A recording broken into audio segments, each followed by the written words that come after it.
Bismillahirrahmanirrahim. Assalamualaikum warahmatullahi wabarakatuh. Kami daripada kumpulan admin ingin membentangkan tentang tajuk taxation, iaitu pencukaian. Okey. Terdapat 3 poin yang penting dalam tajuk ini, iaitu what is the purpose of taxation. Yang kedua, what is monthly tax deduction, dan yang ketiga, what is joint tax and separate tax assessment. Pada tajuk ini saya akan membentangkan tentang purpose of taxation. Okay. What is the purpose of tax? Apakah tujuan pencukaian? Yang pertama, source of government revenue, iaitu tujuan pencukaian ini sebagai sumber hasil kerajaan untuk pembangunan negara supaya boleh ditadbir. Dan yang kedua, government policy implementation tool. Tax can be leveled in line with government policy so that the policy is more effective. Cukai ini tertakluk kepada kerajaan yang berkuasa. Kerajaan boleh mengurangkan atau meningkatkan cukai. Okay. Yang ketiga, control of sale of good or service. Contohnya, penjualan yang bagus dalam servis. Tetapi dalam konteks cukai ini contohnya seperti tobacco tax and alcohol tax. Okay. Yang keempat, financial tool to stabilize the economy. Maksudnya cukai iaitu sumber kewangan yang akan menstabilkan ekonomi. Sebab kalau tiada cukai, tiadalah kewangan negara, so negara pun akan bankrupt. Okay. Keempat-empat perkara ini sangat penting bagi sesebuah negara. Okay. Terusnya, example of tax and revenue. Contoh pencukaian dan penghasilan. Poin yang pertama, income tax. Poin yang kedua, sales and service tax. Contohnya GST lah. Yang ketiga ni property assessment tax dan road tax. Property assessment tax ni iaitu pencukaian hartanah, dan road tax ni iaitu pencukaian kereta lah. Okay. Pertama, education. Kedua, development. Yang ketiga, healthcare. Keempat, social welfare. Dan yang kelima, infrastruktur dan facility. Itu sahaja daripada saya dan Firas bin Haji Aldam. Dan seterusnya pembentangan kedua iaitu Zahrin. Assalamualaikum warahmatullahi wabarakatuh. Saya Muhammad Zahrin Afif bin Muhammad Zahari akan membentangkan tentang monthly tax deduction, yaitu potongan cukai bulanan. Okey. Di sini kita perlu perhatikan kotak yang berwarna pink ni dan kotak yang berwarna kuning. Kita perlu tahu cara pengiraannya. Okey. Terus kepada soalan. Okey.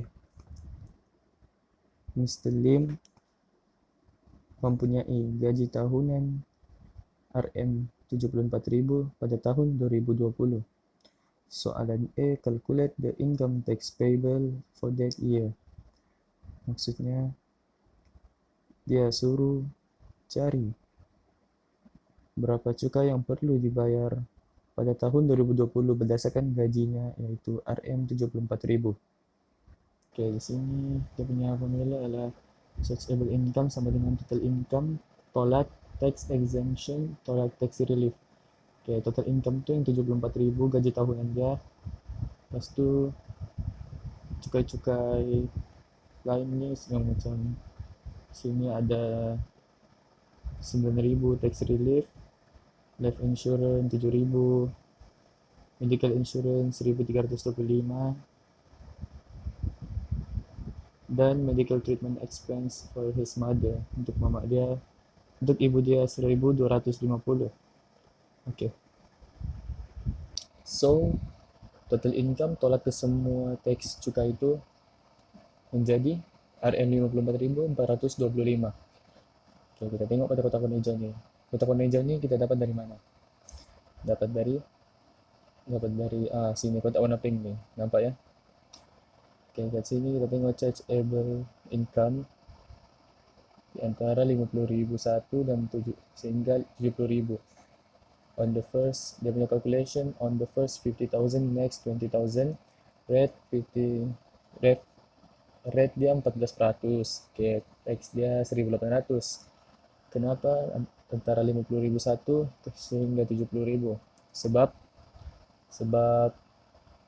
total income gaji Mr. Lim tadi tu setelah ditolak cukai ke semua menjadi 54.425 ni. Okey, di sini. So kita ambillah di antara 50.000 satu sehingga 70.000 dia punya taxable income. Itu kan sama. Nih, dia punya tax 1.800, rate dia 14%, calculation semua sama. Nah, begitu. Okey. Tax on the first 50,000 sama dengan 1.800. Okay, macam mana mau cari tax on the next balance? Kita perlu tolak total income yang telah ditolak dengan kesemua cukai gaji Mr. Lim itu, yaitu 54.425. Tolak dengan chargeable income ni 50.000. Darab dengan dia punya rate, dapatlah Rm619. Okey. Itu baru balance, kita belum dapat cukai. Okey. Lepas tu eligible rebate. Eligible rebate ni dia RM kosong sebab dia tidak dapat, sebab chargeable income ni harus kurang daripada 35.000. Kalau dia lebih, dia tidak akan dapat. Okay. Then kita boleh tengok sini income tax payable, yaitu tax tambah dengan balance tolak rebate, yaitu Rm1.800 tambah Rm619 50% tolak kosong. Sebab apa kosong? Sebab dia punya rebate kan tiada, jadi kosong lah. So dapatlah Rm 2.419 50%. Okay. Assalamualaikum, saya Danish Firas Abdullah Tim dari Umum Admin. Saya akan membentangkan tentang joint tax assessment. Tadi Zarin sudah terangkan tentang slide-nya, lepas tu saya pula. Ini yang terakhir, okay? Saya akan membentang tentang joint tax assessment dan separate tax assessment. Okay, sebelum tu kita perlu tahu untuk apa nih joint dan separate tax assessment nih. Okay, joint tax and separate tax assessment adalah untuk income yang orang sudah berkahwin, married couple.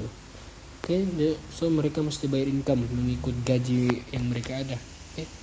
Kalau yang tidak ada gaji tu tidak tahu pula macam mana. Okay, kita pasti. So joint tax assessment ni adalah income suami dan income isteri digabungkan sekali.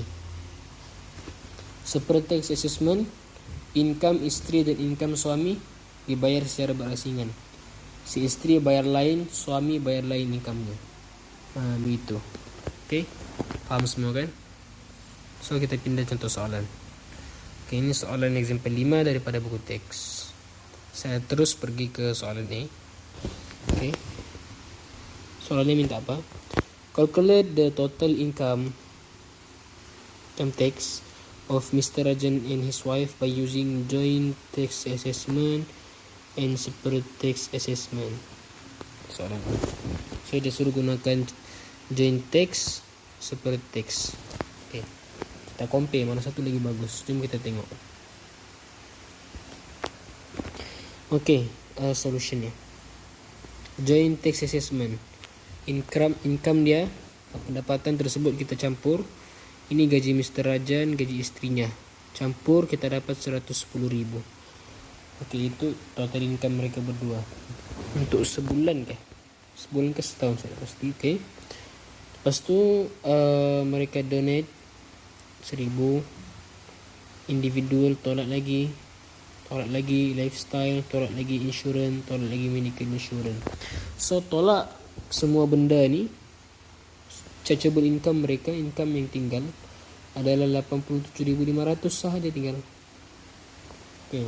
So dalam kotak pink tu, kalau kena ingat lah, okay, yang kotak chargeable income tu, kita pergi yang ni, yang ni kena, ini kena faham . So tadi dia punya chargeable income adalah 87,500. So dia di bahagian mana? Yang sini. Kita pick up kotak pink ni. Kena ingat, total tax yang perlu dibayar adalah 4,600. Kalau dia tidak melebihi 100,000. Kalau 100,000 sudah, so dia kena bayar 6,300. Rate apa ni, kadar peratusan 21% daripada income-nya. So jom tengok. Okay, ni dia base tax. Tadi base tax-nya adalah 4,600. Okay, 4,600. Kalau tengok sebelah kotak tadi yang warna pink yang hujung sekali.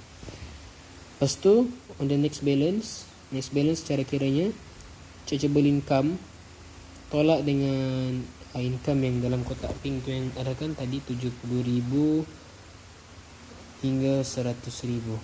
Okay, ini first. So untuk first dia tidak sampai dari 100,000, kita ambil yang bahagian ni untuk first. Lepas tu kita akan dapat nilai 17,500. Daripada 17,500 kita darabkan daripada 21%. Untuk apa? Kita mencari dia punya balance tax. So kita akan dapat 3,675. Lepas tu tax rebate, potongan cukai. Ingat, potongan cukai dia tidak boleh melebihi daripada 35,000 ya. Dia mesti kurang ataupun sama dengan. So tengok sini, chargeable income dia 87,000. Oh besar tu, 87,500. Besar ni, besar daripada 35,000. So tidak dapat potongan cukai, tidak ada. So berapakah income yang perlu dibayar oleh Mr. Rajan dan istrinya di sini untuk kalau mereka pilih joint tax assessment? Maafkan saya. So berapakah income yang mereka perlu bayar? So 4,600 iaitu base tax tambah dengan balance tax tolak dengan rebate. Rebate tak ada, yang kosong. So tambah 22, 4,600 tambah dengan 3,675, kita akan dapat ni 8,000. RM 8,275. Ni dia mak kau income dia bayar. Allahu Akbar, banyak. So itu joint tax assessment. Kalau pula Mr. Rajan dan istrinya pilih separate tax assessment, yang ni maksudnya istrinya bayar lain, Mr. Rajan bayar lain. So gaji Mr. Rajan dia bayar income-nya sendiri, istrinya dia bayar sendiri. Itu kita kira. So dia sama juga, tolak ni, tolak ni, tolak ni, tolak ni, tolak ni. So apabila tolak, income Mr. Rajan tinggal 32,520. Pas istrinya pula tolak ni, tolak ni, tolak ni, tolak ni, tolak ni, tinggal 36,470. Jadi kalau base tax kotak pink, jom kita tengok kotak pink, kita kena elat lah. So Mr. Rajan 32,000, dia tidak lebih 35,000, maksudnya di sini. Istrinya 36,000, lebih sudah. So maksudnya di sini. Ingat tu. Okay, ingat. Ni ingat 600, ingat 150 ni. Okay, jom kita pergi. So base tax 150 tadi kan, istrinya 600. Lepas tu cari balance tax, chargeable income, tolak dengan income yang diberi tadi 20.000, kita akan dapat 12.530. Lepas tu darab rate-nya iaitu 3%, kita akan dapat tax balance 375. Untuk isterinya pula kita akan dapat tax balance 114. Okay. So tax rebate si husband dapat tak? Dapat. Kenapa dia dapat ni? Sebab ni kurang daripada 35.000. Sebab dia punya chargeable income 32.520 kurang. So, dia dapatlah tax rebate 400 Mr. Ajan ni. So 150 ni macam tadi adalah ni base tax, tambah 375 ni adalah apa saya tax balance, okay, baki cukai. So tak tolak 400 sebab dia ada potongan cukai kan, so dapat 125 tinggal. So isterinya tidak dapat ni tax rebate sebab 36.000 lebih banyak lebih 1,000 ringgit lebih lagi tu. So lebih, dia tidak dapat tax rebate. So tambah dan tolak macam biasa. Tambah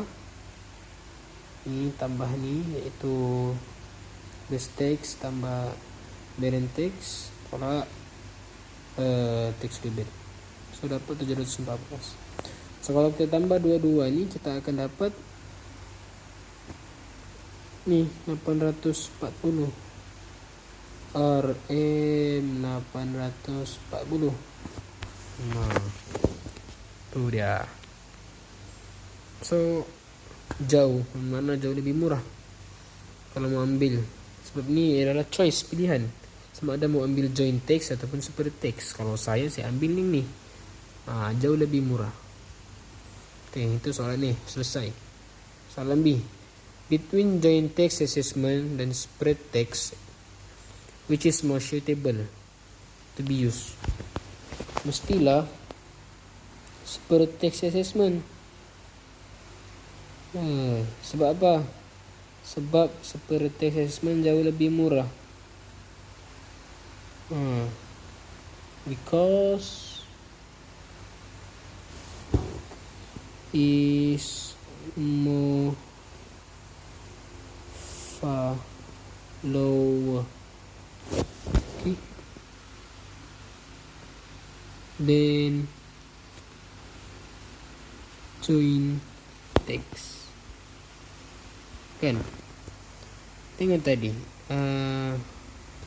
Kalau kita lihat joint tax, kita kena bayar cukai berapa ni? Maafkan saya, kenapa ni? Joint tax kita kena bayar cukai lebih kurang 8,475 tak silap saya. Separate tax kita perlu bayar 840 gitu. Semua lagi murah. Yang ini dah lagi murah. Sebab tu saya pilih separate tax assessment. Itulah alasan saya. So thank you, that's all for tonight.